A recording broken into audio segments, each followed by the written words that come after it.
Chapter 5. Religions and Ancient Documentation. Part 1. Creation. Alright. We've come pretty far together now into this explanation of everything. We're going to dive into the world of religions at this point.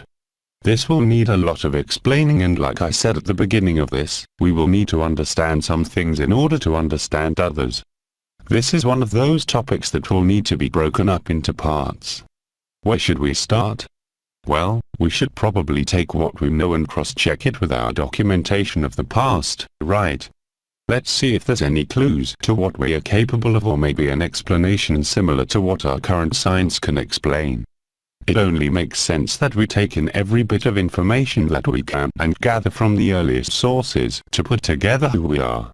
First off, we need to understand the writings of the past from the perception of the writer. We have to look at the circumstances in which they lived, or what we can understand of it, and place ourselves there, with a pen, or whatever was available to write with, in hand. These writings had a purpose. They had a goal behind them all. No one sits down and says, I'm going to waste my skill of knowing how to write in times in which literacy is uncommon and write a bunch of nonsense. Not only that, I'm going to write it in a way that it will last thousands and thousands of years. It doesn't make any sense. It doesn't make sense for intelligent people to waste time on such meaningless things. The writer. To understand the writer, we need to understand what they're writing about, and if what they're writing about doesn't apply to the reader, then translation is lost and quite possibly a lot of interest in the reading altogether. How do we understand a writer who we don't know? How do we know what she's writing about if we haven't an understanding of what they're saying or the lingo in which it's referenced? If you live in the United States, you know that you could live in Maryland and have completely different accent and style of living than someone only 8 hours drive away in North Carolina. It's the same language and country, but a different style of living, different accents, and different circumstances surrounding their lives. Suppose that there was an animal that nobody on this planet has ever seen before and resembles nothing that anyone has ever seen, something out of this world, and this animal presents itself to humanize 2 times, once in front of someone on a farm, living in the country in a low population town far away from the city life, and then is seen again by someone who has lived in a highly populated area in the heart of a major city for his entire life. Both of these individuals would have seen the same animal, but if they had to sit down and write a report about what they saw, they probably wouldn't describe the creature in the same manner. Both individuals would use things that they know from their lives in order to describe what they're seeing. You can't have a perception without a point to look from, so people use their surroundings as reference. Everybody's reference point is different. Everyone has a different way of looking at things. Your experiences aren't the same as theirs, even though you may be experiencing the same thing. Without reference, there is no direction. If you were giving someone directions off the top of your head, you would probably use references like landmarks to help guide your direction. The landmarks would be the reference in space. When you're talking about a memory with a friend, you wouldn't say, "Hey, man, do you remember May 2nd at 12:35 p.m.? Nobody does that. We use moments to reference as reference of time, like, "Hey, man, do you remember the time we went to the beach?" But what if you made reference to something that doesn't exist or isn't available when the information is being used? What happens then? Does the message or point to the reference get translated wrong or meaning get lost? Take an old movie from the 1950s for instance. You wouldn't be able to relate to the times, lifestyles and lingo that presents itself in the movie in the present time, unless you lived in those times. There are phrases that were used back then that we don't use now. There are machines and products that existed back then that we don't use now. Now, take these 2 concepts of time relevance and location relevance and combine them together. Take the same out-of-this-world animal scenario in the metaphor I used before and change one of the individual's time atmosphere. The first person that would see the animal would be living in the country still, but will change his time period to the 1950s, and the other person would be the same city dweller, in the present time. Their descriptions would probably be even more different this time. when you not only throw an atmospheric change into reference, but a time differential as well, you get an entirely different outlook on what is being experienced or explained. So, this being the case and understood, we can imagine what civilization change, translations, and viewpoints coupled with a few thousand years can do to a document. It would lose a lot of its relevance through the changes of our world. This still doesn't explain how we are going to throw ourselves into the minds of the writer, though. We can see what the perspective is, but without a reference, how can we get a clear view as to what we are reading? We are going to have to take the understandings that we have of science as we know today and apply them to the ancient literature. To put it bluntly, in most ancient writings, I don't think they had too much surrounding them to really relate to. Meaning, I don't think that they had too many metaphors to use when describing what they knew or what they were shown. If we were to go back in time to the year 300 BC and talk about how a car works, they wouldn't understand you entirely. How do you think that they would describe the car? If you showed them a car, they may think it was some sort of magical device, and the description within their documentation of such a thing would probably not be as accurate as you'd imagine, because there wouldn't be too many things that they would be able to relate it to. The same thing applies in the opposite direction. People often mistake ancient civilizations as unintelligent, however I strongly disagree. I think that people in generations long past were just as knowledgeable as we are now about things, they just didn't have a way to portray the information like we do. They didn't have a microscope to look at things with. They didn't have the modern technologies or equipment to analyze everything down to its finest point, like we, the modern man, have done. As a matter of fact, that's pretty much all that we've done over the past few thousand years. We've evolved into examiners of all things. Our technologies have only evolved enough to look at and examine what we can see, and made having absolute proof of things the basis of our knowledge. Science, meet religion. Religion, well, this is science. Altogether, we have a basic scientific understanding of our beginnings and the start of our universe through a beginning vibration of energy. We have a basic knowledge about how everything is put together with life through vibrations, that is energy, and energy collectively creates mass. We have a very basic outline of the dimensional system that we're a part of, and we know that we transfer energy to and from everything we come in contact with via our senses. And last, but not least, we know that we can actually manipulate the actions and/or formations of vibrations by our transmission, sending/receiving/transferring data, our understanding, our brain data processing capabilities, our expectation, transmission and understanding together, and our belief, an expectation transmission of the understanding of an expectation, of what they should be doing. Now we're getting to an interesting part in our journey of existence. Let's overlay this science on top of the religions and ancient documentation of the world. Let's take a look at the mythologies and beliefs of the world from this newfound point of view. Surely thousands of years of preservation and documentation of stories about our beginnings from our past weren't kept around for nothing. Some of the most widely spread documents, books, and scrolls from religious backgrounds and documentation of our existence have been passed down through time from generation to generation for a preservation of knowledge, but because we have lost knowledge of what we were at these times and we have no reference to look at, we have shunned many of these stories off as nonsense and wild fantasies of a very imaginative person.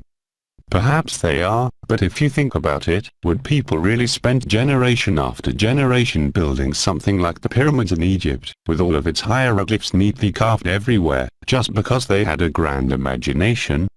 How do you think that something such as fictitious stories could find their way to be carved in such a manner and turned into a complete way of life for civilizations?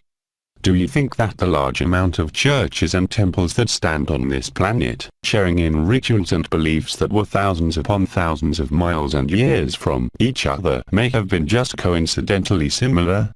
Maybe, but before we get ahead of ourselves and make judgment on things we haven't really got a full understanding of yet, we should take a closer look and see where a different thought process takes us. Let's start at some of the oldest documentation of our existence known and available to public eye. We've got to start there. It's closer to the beginning than any documentation we know. We'll take what we know about the beginning of the universe and our understanding of energy/vibrations and compare it to ancient documentation's portrayal of the beginnings of our universe and the powers within too. First, see if the stories line up with what we know. Second, if the stories line up, we can then look at what we know to be true and what they believe to be true, while taking notice to how they describe what they believe. Third, we'll apply the thought process of how they are describing their understanding of our beginnings to what we know, therefore breaking the barrier between dialect of our time and atmospheric differences of our civilizations, and possibly be able to translate what is being written about a little better. It's not a matter of translating the words, but translating the meaning behind the words. I assure you, if you've ever read any of these ancient documents that I will be referring to before, without the understanding of the previous chapters, things will make much more sense this time around. Note: as with the information in the previous chapters, I recommend that you read further into each topic discussed throughout this writing. I am only giving a basic understanding of things, and my scope, for the purposes of this writing, is very broad. I will get into some specifics on some of the ideals held within these ancient documents, however a full disclosure and explanation of everything in its entirety would take up thousands upon thousands of pages within thousands and thousands of books. All of this information is readily available for you through many resources. I will be grabbing some quotes from the website crystallinks.com as well as some other publicly available websites for reference, because there is a lot of information in all of the ancient writings around the world and it would take thousands and thousands of books in order to analyze everything in detail. Crystallinks is one of the sites that provides a basic rundown of beliefs that are short and to the point, which is just what we're looking for, understanding in quick mode. Zoroastrianism/Zoroaster. Zoroastrianism is one of the oldest religions to exist on this planet. Within Zoroastrianism lies the story of our beginnings as well as guidelines for us all to live, much like every other religion. The prophet or bringer of Zoroastrianism is Zarathustra, also referred to as Zoroaster. From crystallinks.com. According to the Zoroastrian story of creation, Ahura Mazda existed in light and goodness above, while Ahura Manu existed in darkness and ignorance below. They have existed independently of each other for all time, and manifest contrary substances. Ahura Mazda first created 7 abstract heavenly beings called Amshaspandas, who support him and represent beneficent aspects, along with numerous yazats, lesser beings worthy of worship. He then created the universe itself in order to ensnare evil. Ahura Mazda created the floating, egg-shaped universe in 2 parts. First the spiritual, Neg, and 3,000 years later, the physical, Gedeg. Ahura Mazda then created Gimard, the archetypical perfect man, and the first bull, while Ahura Mazda created the universe in mankind. Ahura Manu, whose instinct is to destroy, created demons, evil yazats, and noxious creatures, Khrafstar, such as snakes, ants, and flies. Ahura Manu created an opposite, evil being for each good being, except for humans, which he found he could not match. Ahura Manu invaded the universe through the base of the sky, inflicting Gimard, the first man, and the bull with suffering and death. However, the evil forces were trapped in the universe and could not retreat. The dying primordial man and bull emitted seeds. From the bull's seed grew all beneficial plants and animals of the world, and from the man's seed grew a plant whose leaves became the first human couple. Man thus struggles in a twofold universe trapped with evil. The evils of this physical world are not products of an inherent weakness, but are the fault of Ahura Manu's assault on creation. This assault turned the perfectly flat, peaceful, and everyday lit world into a mountainous, violent place that is half night. Ahura Mazda, in Zoroastrianism, is the one in charge of creation. He is the representation of light and has a counterpart that is opposite his intent, Ahura Manu, the darkness. These forces, whether against each other or not, created everything in existence together. The universe is here, compared to an egg. In Zoroastrianism, there is a creation of a spiritual piece of the universe and a physical piece of the universe separated by time, 3,000 years. Buddhism/Brahmanism/Hinduism. Buddhism is one of the oldest documented religions that exist on this planet. Brahmanism was created from Buddhism, and they share similar beliefs, viewpoints, and literature, which is where Hinduism spawned from as well. The following is a brief explanation of the creation story within their belief system. Buddhism makes reference to Zoroaster from Zoroastrianism as well, which is really cool to see. Many religions make reference to other prophets and characters, and it's pretty neat to see how they all align with one another at times. They don't contradict one another like you would assume, but are extensions of one another. Just a fun fact to keep in the back of your mind. From Chrysalinks.com. Hindu creation myth. In Hindu philosophy, the existence of the universe is governed by the Trimurti of Brahma, the creator, Vishnu, the sustainer, and Shiva, the destroyer. The sequence of avatars of Vishnu, the Dasavatara, Sanskrit, Dasa 10, Avatara incarnation, is generally accepted by most Hindus today as correlating well with Darwin's theory of evolution, the first avatar generating from the environment of water. Hindus thus do not see much conflict between creation and evolution. An additional reason for this could also be the Hindu concepts of cyclic time, such as yugas, or days of Brahma in approximately 4.3 billion year cycles, unlike the concepts of linear time in many other religions. In fact, time is represented as Kalachakra, the wheel of time. Alchemy wheel. In Hinduism, nature and all of God's creations are manifestations of Him. He is within and without His creations, pervading the entire universe and also observing it externally. Hence all animals and humans have a divine element in them that is covered by the ignorance and illusions of material or profane existence. In earlier Vedic thinking, the universe was created by Hiranyagarbha, here interpreted as the golden embryo, or by Prajapati, who was born from the Hiranyagarbha, here interpreted as the golden womb. Prajapati was later identified with the Puranic Brahma. Other gods are credited with acts of creation, primarily the act of propping apart the sky and the earth. Gods who are said to have done this include Indra, Varuna and Vishnu. Another myth which began in late Rig-Vedic times with the Purusha Sukta hymn was the story of the creation of the universe from the remains of the primate cosmic male Purusha, who had sacrificed himself or been sacrificed by other primeval beings, not sacrificed by the most popular Vedic gods because they were said to have been born from Purusha after the sacrifice, at the Pushamda Yajna. According to Hindu mythology, creation happened gradually. The universe in primitive form was made up of Ishwar-Tattva. The Ishwar-Tattva primarily spread homogeneously throughout the universe. Sarveshwatiman and Sarvyapak were some other names of Ishwar-Tattva. Purusha and Prakriti identifies as energy and matter. Mixing of these two in different ratios resulted in Sattva, Rajas and Tamas. Sattva having great amount of energy and little matter, Tamas having less energy and big matter, Rajas being in between, are basic building blocks of our universe. Presently they can be interpreted as electron, proton and neutron. These three basic gunas in different ratio make 5 elements, known as ether, air, fire, water and earth. These 5 elements present in the universe can be observed directly by our 10 indriyas, 5 gyanendriyas and 5 karmendriyas. Another myth.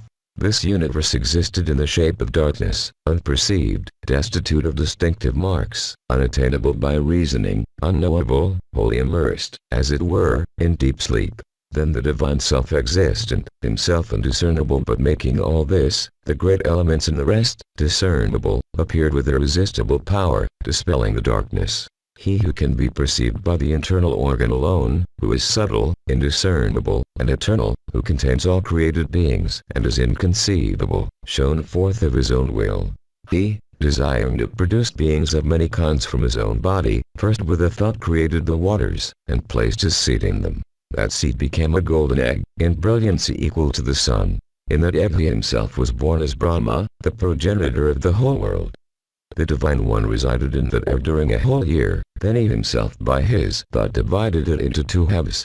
And out of those 2 halves he formed heaven and earth, between them the middle sphere, the 8 points of the horizon, and the eternal abode of the waters. From himself he also drew forth the mind, which is both real and unreal, likewise from the mind ego, which possesses the function of self-consciousness and is lordly. Moreover, the Great One, the soul, and all products affected by the 3 qualities, and, in their order, the 5 organs which perceive the objects of sensation. But, joining minute particles even of those 6, which possess measureless power, with particles of himself, he created all beings. After reading that, I'm sure you've already gathered that our universe and all it's made of was already understood, even in these ancient times. The Hindu belief is completely accurate with the scientific understanding that we only just now, in present times, the last 300 years or so, have rediscovered. If it isn't obvious, the gods that are being referred to in Hinduism are direct translations to what we look at as scientific pieces of our existence, and these pieces together have formed our universe from nothingness. Protons, neutrons, and electrons, being created from a thought outside of what we can see, that brought light to an otherwise dark void. This sounds awfully familiar, don't you think? Just about every document in Buddhism/Brahmanism/Hinduism is relating to energy and how to connect yourself with your surrounding world, and the sciences/understanding of the world we live in that we have disconnected ourselves from over time. It's all in these ancient texts. There, of course, is much more within the writings, but we're going to push on to other documents/myths to see what we can find out about our creation. Taoism. From Chrysalinks.com. Famku, Pyangku. Tao is described as the ultimate force behind the creation.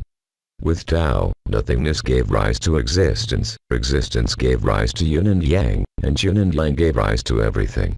Of various creation stories which evolved in China, the most striking is that of Pyangku. He is hatched from a cosmic egg. Half the shell is above him as the sky, the other half below him as the earth. He grows taller each day for 18,000 years, gradually pushing them apart until they reach their appointed places. After all this effort, Pyangku falls to pieces. His limbs become the mountains, his blood the rivers, his breath the wind, and his voice the thunder. His 2 eyes are the sun and the moon. The parasites on his body are mankind. Another version, in the beginning was a huge egg containing chaos and a mixture of yin-yang, female-male, cold-heat, dark light, wet dry, etc. Also within this yin-yang was Famku, who broke forth from the egg as a giant who separated the yin-yang into many opposites, including earth and sky. With a great chisel and a huge hammer, Famku carved out the mountains, rivers, valleys, and oceans. He also made the sun, moon, and stars. When he died, after 18,000 years, it is said that the fleas in his hair became human beings. In summation, the Chinese say that everything that is Famku, and everything that Famku is yin-yang, Pangu. In the beginning, the heavens and earth were still one and all was chaos. The universe was like a big black egg, carrying Pangu inside itself. After 18,000 years, Pangu woke from a long sleep. He felt suffocated, so he took up a broad axe and wielded it with all his might to crack open the egg. The light, clear part of it floated up and formed the heavens, the cold, tear-bead matter stayed below to form earth. Pangu stood in the middle, his head touching the sky, his feet planted on the earth. The heavens and the earth began to grow at a rate of 10 feet per day, and Pangu grew along with them. After another 18,000 years, the sky was higher, the earth thicker, and Pangu stood between them like a pillar 9 million li in height so that they would never join again. When Pangu died, his breath became the wind and clouds, his voice the rolling thunder. One eye became the sun and the moon. His body and limbs turned to 5 big mountains, and his blood formed the roaring water. His veins became far-stretching roads and his muscles fertile land. The innumerable stars in the sky came from his hair and beard, and flowers and trees from his skin and the fine hairs on his body. His marrow turned to jade and pearls. His sweat flowed like the good rain and sweet dew that nurtured all things on earth. According to some versions of the Pangu legend, his tears flowed to make rivers, and radiance of his eyes turned into thunder and lightning. When he was happy, the sun shone, but when he was angry, black clouds gathered in the sky. One version of the legend has it that the fleas and lice on his body became the ancestors of mankind. Taoism also has a creation story that is well in line with the scientific understanding we have. Have you noticed some similarities in the sciences behind the stories? A universe that began as nothingness, created from a source energy, Tao, then comes a creation force, a destructive force, and a neutral force, the proton, electron, and neutron, from a cosmic egg, which is the expanding universe. These gods/workers/particles/spirits/energies within our 3D existence have taken pieces of themselves to make up everything. Not that there were literally fleas that jumped from the body of a higher entity, but that an energy that has been feeding and growing from the source energy has exchanged enough data/vibration to use in the creation of humanity. This is a metaphor for us being built from everything that has come before us. Everything is representational, because there was no way for them to explain the sciences that we understand today without associating characters and visualizations behind the science in order to portray their wisdom. Names had to be given to the particles of creation that they were able to understand, just like we call these energies something else. Electron, protons, and neutrons, and be able to explain how they all work together. On top of that, how would you document this understanding back in those days without a way of telling the story? Japanese myths. Deity of the August center of heaven. Before the heavens and the earth came into existence, all was a chaos, unimaginably limitless and without definite shape or form. Eon followed Eon. Then, lo! Out of this boundless, shapeless mass something light and transparent rose up and formed the heaven. This was the plane of high heaven, in which materialized a deity called Dame no Minakanushi no Makoto, the deity of the August center of heaven. Next the heavens gave birth to a deity named Takami Musubi no Makoto, the high August producing wondrous deity, followed by a third called Kami Musubi no Makoto, the divine producing wondrous deity. These three divine beings are called the three creating deities. In the meantime what was heavy and opaque in the void gradually precipitated and became the earth, but it had taken an immeasurably long time before it condensed sufficiently to form solid ground. In its earliest stages, for millions and millions of years, the earth may be said to have resembled oil floating, Medusa-like, upon the face of the waters. Suddenly, like the sprouting up of a reed, a pair of immortals were born from its bosom. These were the deity Meshiashikahibi Hikoji no Makoto, the pleasant reed-shoed prince-sculptured deity, and the deity Ame no Tokataki no Makoto, the heavenly eternally standing deity. Many gods were thus born in succession, and so they increased in number, but as long as the world remained in a chaotic state, there was nothing for them to do. Whereupon, all the heavenly deities summoned the two divine beings, Izanagi and Izanami, and bade them descend to the nebulous place, and by helping each other, to consolidate it into terra firma.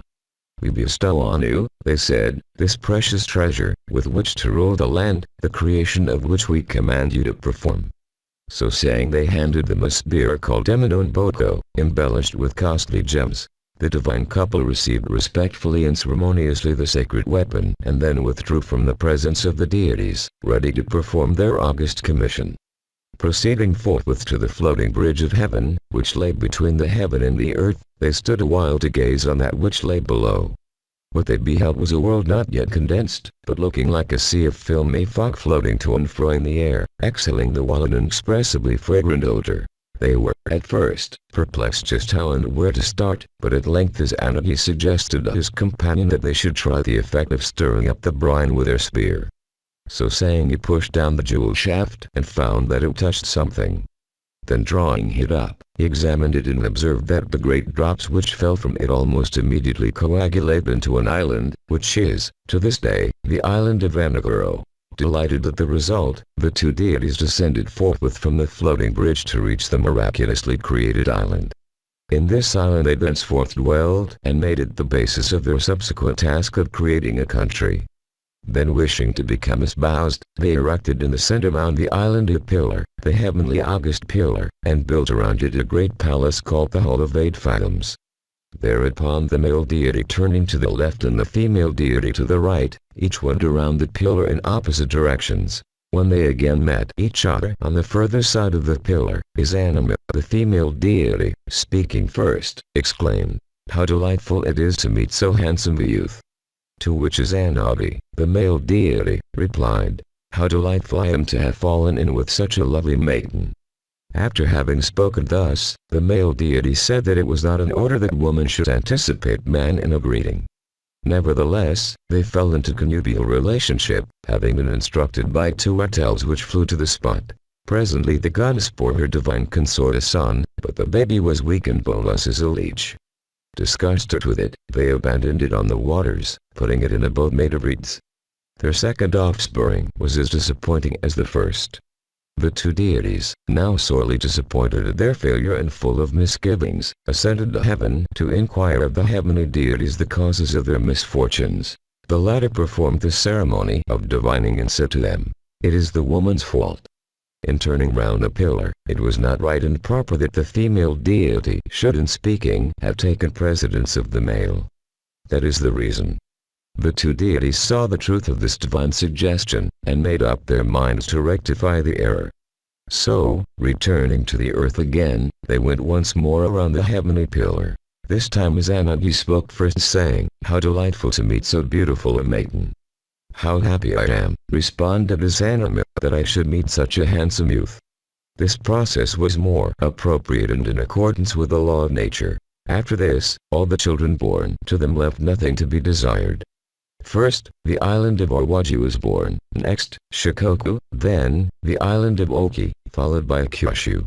After that, the island Shimo came into being, and lastly, Honshu, the main island of Japan. The name of Oyashi, Makini, the country of the 8 great islands, was given to these 8 islands. After this, the two deities became the parents of numerous smaller islands destined to surround the larger ones. Again, nothingness or void, then energy gives birth to light, followed by 3 deities of creation, electron, proton, and neutron, who then, together, create other deities and the universe as a whole. This also shows something else that is held within many religions, the forming of laws. Perhaps these laws aren't just traditions, but maybe there are universal energy laws that involve or revolve around certain customs. Remember I said that there are universal laws that were put in place such as gravity and elemental combinations. There are also laws of energy that most of us don't quite understand as a whole. We've seen only a few of these laws in place so far during this writing, but I will be getting into this a lot more later. Judaism/Christianity/Islam. From the Book of Genesis. In the beginning God created the heavens and the earth. The earth was without form and void, and darkness was upon the face of the deep. And the Spirit of God was moving over the face of the waters. And God said, "Let there be light," and there was light. And God saw that the light was good. And God separated the light from the darkness. God called the light day, and the darkness he called night. And there was evening and there was morning, one day. And God said, "Let there be a firmament in the midst of the waters, and let it separate the waters from the waters." And God made the firmament and separated the waters which were under the firmament from the waters which were above the firmament. And it was so. And God called the firmament heaven. And there was evening and there was morning, a second day. And God said, "Let the waters under the heavens be gathered together into one place, and let the dry land appear." And it was so. God called the dry land earth, and the waters that were gathered together he called seas. And God saw that it was good. And God said, "Let the earth put forth vegetation, plants yielding seed, and fruit trees bearing fruit in which is their seed, each according to its kind, upon the earth." And it was so. The earth brought forth vegetation, plants yielding seed according to their own kinds, and trees bearing fruit in which is their seed, each according to its kind. And God saw that it was good. And there was evening and there was morning, a third day.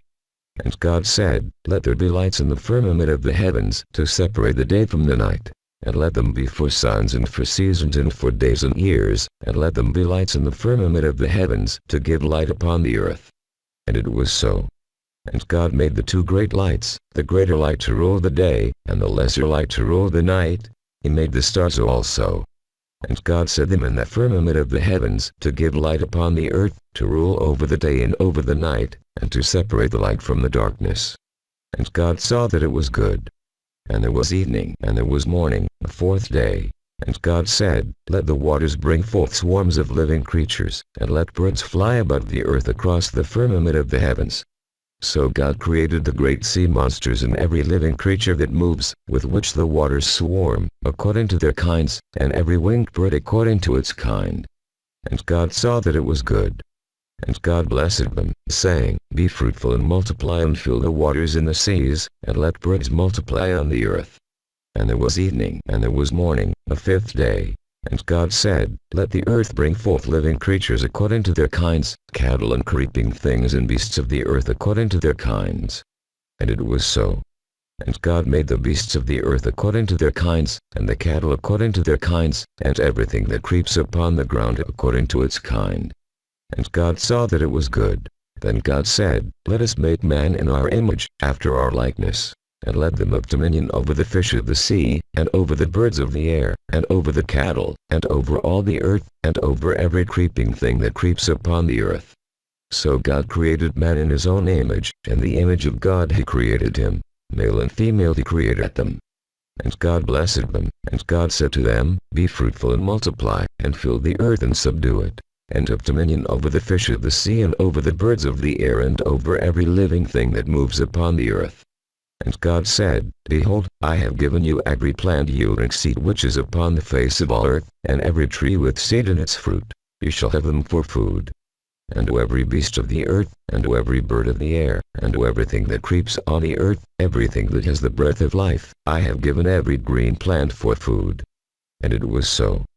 And God saw everything that he had made, and behold, it was very good.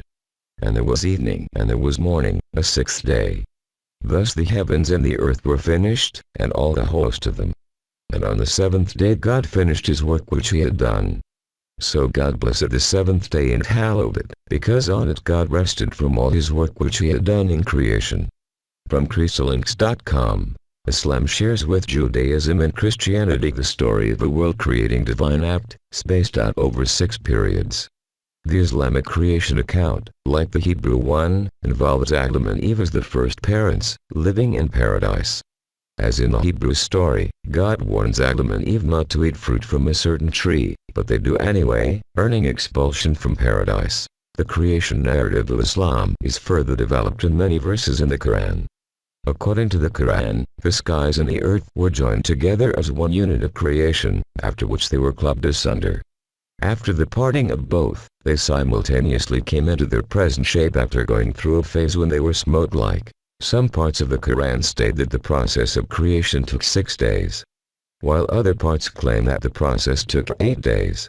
2 days to create the earth, 4 days to create the mountains, to bless the earth and to measure its sustenance, and then 2 more days to create the heavens and the stars.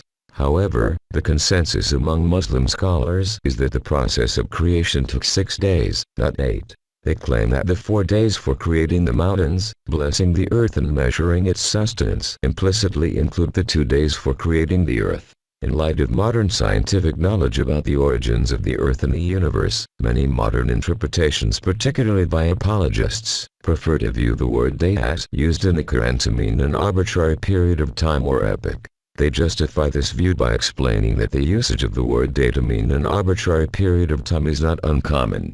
The Quran states that God created the world and the cosmos, made all the creatures that walk, swim, crawl, and fly on the face of the earth from water. He made the angels, and the sun, moon and the stars to dwell in the universe. He poured down the rain in torrents, and broke up the soil to bring forth the corn, the grapes and other vegetation, the olive and the palm, the fruit trees and the grass. God molded clay, earth, sand and water into a model of a man. He breathed life and power into it, and it immediately sprang to life. And this first man was called Adam. God took Adam to live in paradise. God taught Adam the names of all the creatures, and then commanded all the angels to bow down before Adam. All of them bowed, but Lucifer refused to obey. God placed the couple in a beautiful garden in paradise, telling them that they could eat whatever they wanted except the fruit of the forbidden tree. But the serpent, tempted them to disobey God, and eat the fruit. When God knew that Adam and Eve had disobeyed him, he cast them out of paradise and sent them to the earth. Islam breaks somewhat with Judaism and Christianity in explaining why Adam and Eve ate the forbidden fruit. In the actual Hebrew account in Genesis, a snake tempts them to eat the fruit. Extra-biblical Christian mythology identifies the snake with Satan, but the actual text of the biblical story does not explicitly make this identification. In contrast, the Quran states explicitly that Satan, tempted Adam and Eve to eat the fruit. In contrast with Judeo-Christian traditions, which see Satan as a rebelling angel, Islamic tradition identifies Satan with a being called Ilah, who was a jinni, a spirit of fire. In Islamic tradition, angels consist of light and never dissipate God since they do not have free will. Thus, it is said that angels are incapable of sin. In contrast, God created jinn with free will and they may choose to obey him or not, similar to the case of the human being. He told them to bow before Adam, but Iblis refused, claiming that his fiery nature was superior to Adam's flesh, which consisted of clay. God cast Iblis out of his paradise, and Iblis vowed to tempt Adam and Eve's generations to corruption and to dissipate God.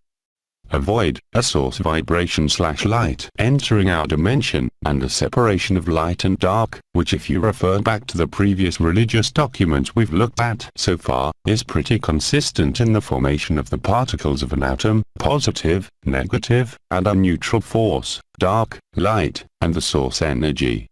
Also take notice of the resemblance between the conditions of our Earth at the time of the God/angels/spirits/energies interaction with it. It's pretty consistent as well. A dense water world that has land or mud at the bottom and then the higher entity/entities brings the land from underneath the ocean.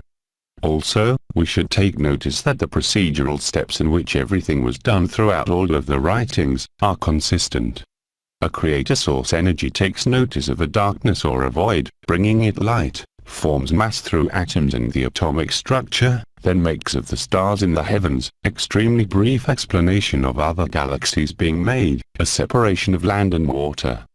BTW, just in case it isn't as obvious as I think it is, heaven is at no point referred to as a place of great pleasure or reward. Heaven is always referred to as the sky. So, when gods came from heaven, any character gets taken to the heavens, speaks to the heavens, or light shines down from heaven, they are referring to the sky or atmosphere above their heads. We, nowadays, have the science that gave us tools, and those tools gave us an understanding of the science, etc. However, in these ancient times, they had an understanding of all of this energy in creation without any of the modern tools. No microscopes or telescopes, that we are aware of, no laboratories to break down quantum particles, and no way of fast information transfer for scientific/religious collaboration. There was no mail or vehicles to help share information worldwide in a fast manner. How in this world did our earthly ancestors of our long past know exactly what our entire universe is made of and how it was created without the technology that we possess in present time? There are actually a few answers to this and they all revolve around interactions between higher entities/beings and humans. Whether the entities are an external being presenting themselves in our three-dimensional world or on a higher plane of existence that can only be reached through vision/meditation or a releasing of themselves from their human bodies, every ancient documentation having to do with religion has records of these interactions. It isn't too hard to imagine that there were civilizations prior to humans, given the grand scope of things and how perfect the human body seems to be. We couldn't have been the first beings to exist in our three-dimensional world. As we know, our universe is roughly 10 billion years old and Earth is between 4 and 5 billion years old, which means Earth was made pretty late in the creation of the universe, meaning our Earth and everything on it is younger than and has been here for less time than half of the universe's time/space. Using some common sense we can establish, through what we've already learned from the previous chapters, that there was an intelligent thought that came in from a higher dimension that gave birth to our universe and this conscious thought kept on creating through energies of itself. As our universe evolved, as did the energies and their knowledge/experience. These entities/energies had to have passed on the knowledge of our beginnings and the understanding of ourselves to humans at some point, otherwise, how would our ancestors have known these things? It truly does come down to this: if there was no scientific equipment to gain the knowledge of the things written in these ancient religious documents at the time of their writing, then the information had to have come from a source that knew. There is no other explanation. These ancient writers, had the knowledge of what they were shown/told, which lines up directly with modern science's truth/explanation of the beginnings of our universe, which means that there has to be at least some, if not complete, validity to the explanations and stories that follow in each of the ancient documentation. We just have to look at things from the eyes of the writers to understand how they portray the events that occur. After the explanation of creation in most of its ancient documentation, there's a lot of talk of miracles, magic and mysticism that encompasses our past. But are these miraculous experiences just stories, or is this more of a historical documentation? As I mentioned before, I don't believe that intelligence would waste time on such stories if there wasn't more to them, and I am sure you know by now, if you have any prior knowledge of ancient documentation, that there is much, much more to our story than what we are led to believe through our world today.